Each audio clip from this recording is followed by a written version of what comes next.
अस्सलाम वालेकुम and welcome back to the idea lab. मैं हूं आपकी होस्ट आयमा सैयद, एक पीएचडी स्कॉलर, एक मार्केटिंग स्ट्रेटेजिस्ट और एक बिजनेस एंटरप्रेन्योर। अब तक आइडिया लैब ने आपके लिए क्या किया है?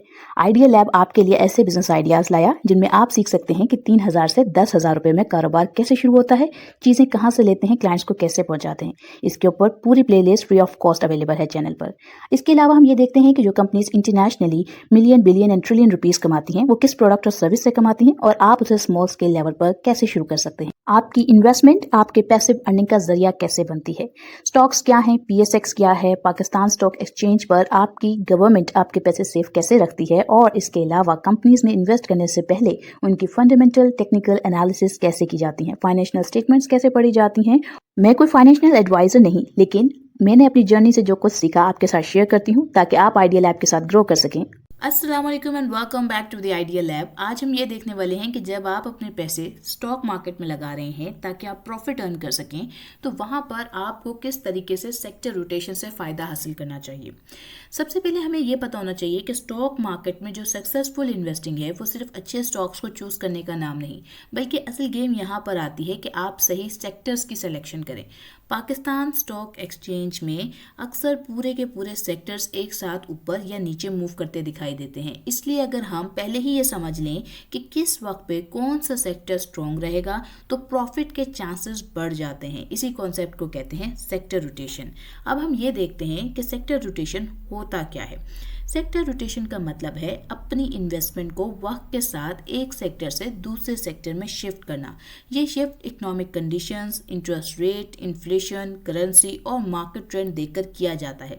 मतलब हम रैंडम स्टॉक्स पिक नहीं करते, बल्कि पहले ये डिसाइड करते हैं कि अगले कुछ महीनों में या सालों में कौन सा सेक्टर बेस्ट परफॉर्म करेगा।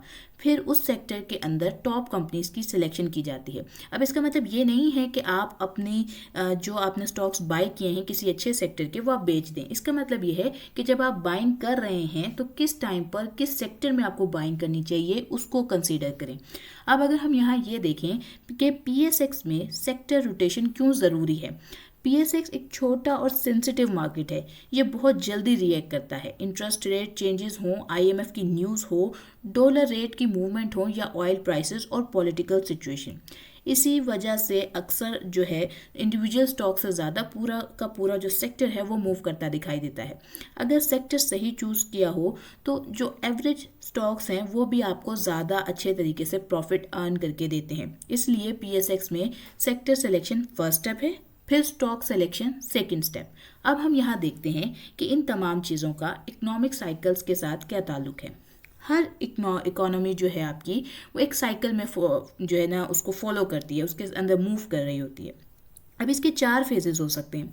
एक तो है कि अर्ली रिकवरी, फिर है एक्सपेंशन, फिर आ जाता है पीक, फिर आ जाता है स्लो डाउन, जिसे आप रिसेशन भी कह सकते हैं। हर फेज में जो डिफरेंट सेक्टर्स हैं वो बेस्ट परफॉर्मेंस करते हुए दिखाई देते हैं। स्मार्ट इन्वेस्टर्स जो हैं वही करते हैं जो उस वक्त की करंट कंट्री की सिचुएशन या फेज़ उनको बता रहा हो, उसके मुताबिक सेक्टर्स की सिलेक्शन करते हैं। अब अगर हम देखें कि अर्ली रिकवरी फेज़ क्या होता है, जब आपकी कंट्री क्राइसिस से निकलना स्टार्ट करती है, आपकी इकोनॉमी जो है वो क्राइसिस से निकलना शुरू करती है, इंटरेस्ट रेट गिरना स्टार्ट होते हैं, आईएमएफ डील हो जाए और स्टेबिलिटी इंप्रूव हो, इस फेज़ में बोरोइंग जो होती हैं वो सस्ती और बिजनेस एक्टिविटीज स्टार्ट होती हैं।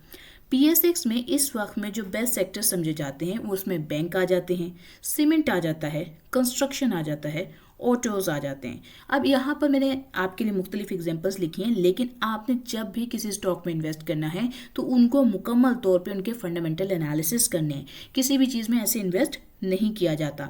इसकी वजह यह है कि जब आप ये जो सेक्टर्स हैं ये क्यों बेस्ट परफॉर्म करते हैं, इनकी वजह यह है कि जब लोन सस्ते हो जाएं तो कंपनीज जो हैं वो एक्सपैंड करती हैं और उनकी डिमांड भी बढ़ जाती है। इसके बाद आता है सेकेंड फेज़, जिसे हम कहते हैं एक्सपेंशन फेज़। इस फेज़ में जीडीपी की जो ग्रोथ है वो स्ट्रॉन्ग होती है, लोगों की स्पेंडिंग जो है वो बढ़ती हैं और बिजनेस जो है वो प्रॉफिट्स जो है अपने इम्प्रूव करता है। पीएसएक्स में इस वक्त बेस्ट सेक्टर्स जो समझे जाते हैं वो कंज्यूमर गुड्स के हो जाते हैं, फूड कंपनीज हैं, टेक्सटाइल एक्सपोर्टर्स हैं और टेक्नोलॉजी की कंपनीज हैं। लोग ज़्यादा शॉपिंग करते हैं, ब्रांडेड आइटम्स यूज़ करते हैं, जिससे इन कंपनीज की जो सेल्स हैं वो बढ़ती हैं। तो इस टाइम पर आपको इन कंपनीज से जो है वो अच्छे रिटर्न्स मिल सकते हैं।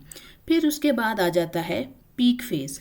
इस स्टेज पर मार्केट काफ़ी तेज़ चल रही होती है, इन्फ्लेशन हाई होती है और इंटरेस्ट रेट बढ़ने लगते हैं। इस वक्त में पीएसएक्स के स्ट्रॉन्ग सेक्टर्स एनर्जी, पावर और पाकिस्तान का फेवरेट फर्टिलाइज़र है। यहाँ पर आपके पास बेस्ट कंपनीज दिखाई देती हैं, जैसा कि ओजीडीसी, मारी, एचयूबीसी, और फर्टिलाइज़र में आपके पास 3 से 4 कंपनीज हैं और सारी की सारी अच्छी कंपनीज हैं, और आप उनको अपने हिसाब से उनकी एनालिसिस करके उनको अपने पोर्टफोलियो का हिस्सा बना सकते हैं।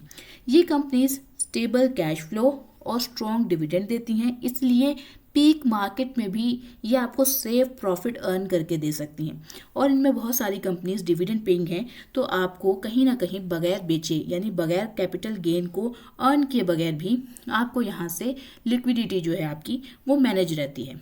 अब अगर हम देखें कि स्लो डाउन यानी क्राइसिस फेज के अंदर जो आपकी इकोनॉमी है वो किस तरह से वर्क करती है, इस टाइम पे कंट्री जो है वो स्लो हो चुका होता है, अनसर्टेनिटीज बढ़ चुकी होती हैं, रुपी वीक हो जाता है, रेट्स हाई हो जाते हैं। इस वक्त में बेस्ट सेक्टर्स जैसे कि फूड कंपनीज, फार्मास्यूटिकल्स और यूटिलिटी कंपनीज हैं।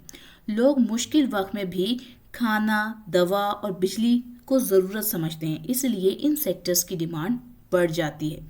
अगर हम ये देखें कि इन इंडिकेटर्स को आप ट्रैक कैसे करेंगे अब, तो ये जो हमारी इजी तरीके से आपके लिए यहाँ पर एक चार्ट मौजूद है।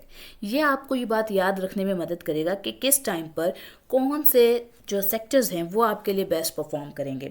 अगर इंटरेस्ट रेट गिर रहा हो तब आपके पास बैंक आ जाता है, सीमेंट आ जाता है, ऑटो के सेक्टर्स आ जाते हैं। अगर इंटरेस्ट रेट बढ़ रहा है तो आपके पास एनर्जी और कह लें कि ऑयल एंड गैस या फर्टिलाइज़र जैसी चीज़ें आती हैं। फिर अगर हम बात करें कि जब आपके डॉलर जो है वो महंगा हो रहा हो तो एक्सपोर्ट कंपनीज आपको प्रॉफिट देती हैं, जैसे कि आपकी टेक्नोलॉजी बेस्ड कंपनीज। और अगर हम बात करें कि जब ऑयल प्राइसेस बढ़ रही हैं तो आपके पास मारी है, ओजीडीसी है और बहुत सारे अच्छे स्टॉक्स हैं। अगर कोई आईएमएफ का एग्रीमेंट हो जाए तो पूरा मार्केट रैली करता है। अब हमें ये देखना चाहिए कि ये जो सेक्टर सिलेक्शन है इसका स्टेप बाय स्टेप क्या तरीकाकार है। सबसे पहले तो आपको ये देखना है कि कौन सा फेज चल रहा है, उसको आइडेंटिफाई करना है। उस फेज के बाद आपने बेस्ट सेक्टर को चूज करना है।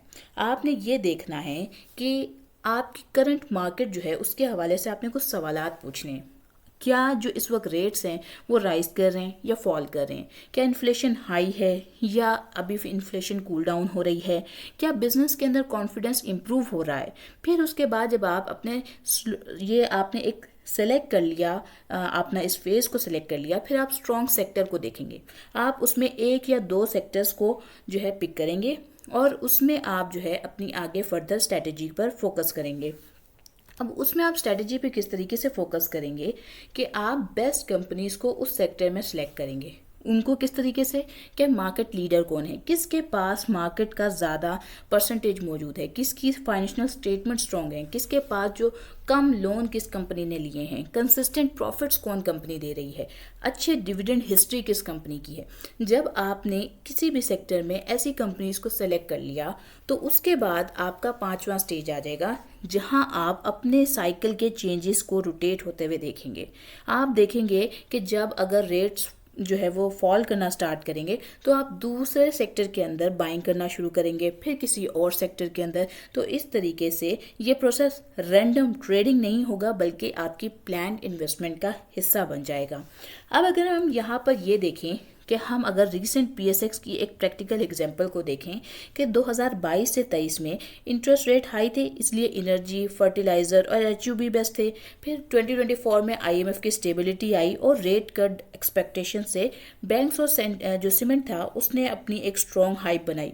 फ्यूचर में जब रेट्स फर्दर कट हुए तो ऑटोज और कंस्ट्रक्शन ने भी अपनी जो लीड है उसको मेंटेन किया, और ये इसी तरीके से आगे भी आपको मूव होते हुए दिखाई देंगे। अब आइडियल पोर्टफोलियो की एलोकेशन किस तरीके से होनी चाहिए? एक बैलेंस इन्वेस्टर जो होता है वो अपने पोर्टफोलियो को कुछ हिस्सों में डिवाइड करता है। वो कुछ करंट स्ट्रॉन्ग सेक्टर्स देखता है, उसमें 50% तक की एलोकेशन होनी चाहिए। फिर डिफेंसिव सेक्टर्स आ जाते हैं, उसमें आप 25% तक इन्वेस्ट कर सकते हैं, और फिर ग्रोथ सेक्टर्स जहां आप 25% इन्वेस्ट कर सकते हैं। इससे प्रॉफिट भी मिलता है और रिस्क भी कंट्रोल रहता है। अब यहाँ कुछ कॉमन मिस्टेक्स की बात कर लेते हैं। अब ज़्यादातर लोग ये गलतियां करते हैं कि रैंडम स्टॉक्स खरीदना स्टार्ट कर देते हैं और हर वीक जो है वो सेक्टर चेंज करते हैं, रूमर्स पर जो है वो इन्वेस्ट करना स्टार्ट कर देते हैं, इंडिकेटर्स को इग्नोर कर रहे होते हैं। जो प्रोफेशनल इन्वेस्टर्स हैं वो डाटा और साइकिल को फॉलो करते हैं, नॉइस को नहीं। अब अगर हम ये देखें कि वॉरेन बफे का एंगल क्या है, तो वॉरेन बफे फास्ट ट्रेडिंग नहीं करते थे। वो सेक्टर तब बाय करते हैं जब वो अंडर वैल्यूड हो। क्राइसिस को बाद में जो है जैसे कि बैंक्स खरीदना, ऑयल क्रैश के बाद एनर्जी को बाय करना, ये उनकी स्ट्रेटेजी थी। मतलब long term holding plus smart sector timing, ये मिलकर एक सक्सेस की एक स्टोरी बन सकता है। अब अगर हम यहाँ से एक क्विक बिगिनर चेकलिस्ट लें तो वो क्या होगी, तो हमें देखना है कि इंटरेस्ट रेट की डायरेक्शन क्या है, आईएमएफ और बजट की न्यूज़ किस तरफ जा रही हैं, वीकली पीएसएक्स सेक्टर परफॉर्मेंस क्या बता रहा है। पहले सेक्टर चूज करें, फिर स्टॉक, साइकिल चेंज हो तो रोटेट करें।